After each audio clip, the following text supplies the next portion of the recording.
La quatrième période de l'histoire de l'Église est celle de l'Église de Thyatire, Apocalypse 2,18, où le Seigneur se fait connaître pour que les vainqueurs aient la victoire.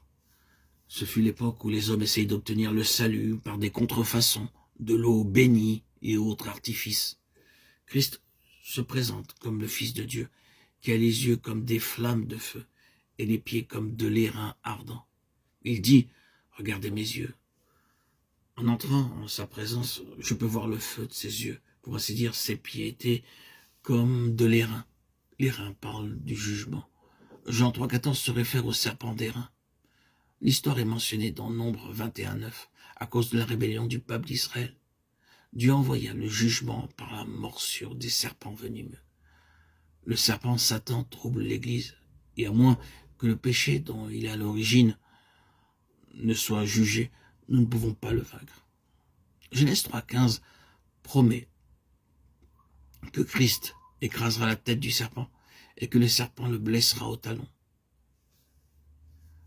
Devant Pilate, les hommes ont crié « Crucifie-le, crucifie-le ».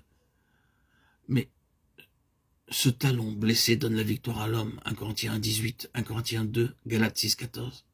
Dans Apocalypse 2,19, Christ loua l'Église pour ses paroles, son amour, sa fidélité et sa patience.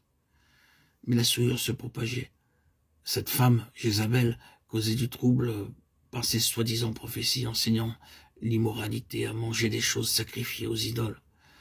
Le Seigneur leur promet de terribles jugements.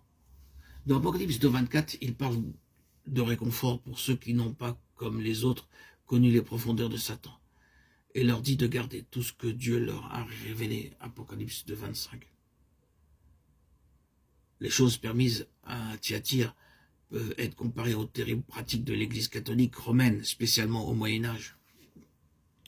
Ne permettez à personne d'amoindrir la vie en vous. C'est par ce moyen que l'ennemi introduit le doute et la crainte. Aux vainqueurs, la promesse est donnée qu'ils régneront, Apocalypse 2,26, car tous les croyants ne régneront pas. 1 Corinthiens 6,3 nous dit que les saints jugeront les anges.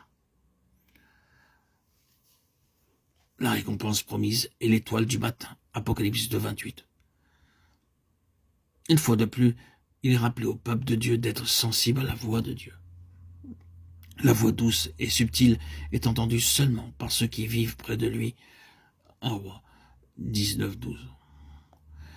Alors que nous verrons le Seigneur Jésus-Christ dans sa vraie grandeur, nous serons rendus capables de vaincre, de surmonter les malheurs des derniers jours. Dans les chapitres 2 et 3, nous voyons se dérouler l'histoire de son Église à travers les âges. Le travail de Dieu ne s'arrête pas, même si les serviteurs meurent.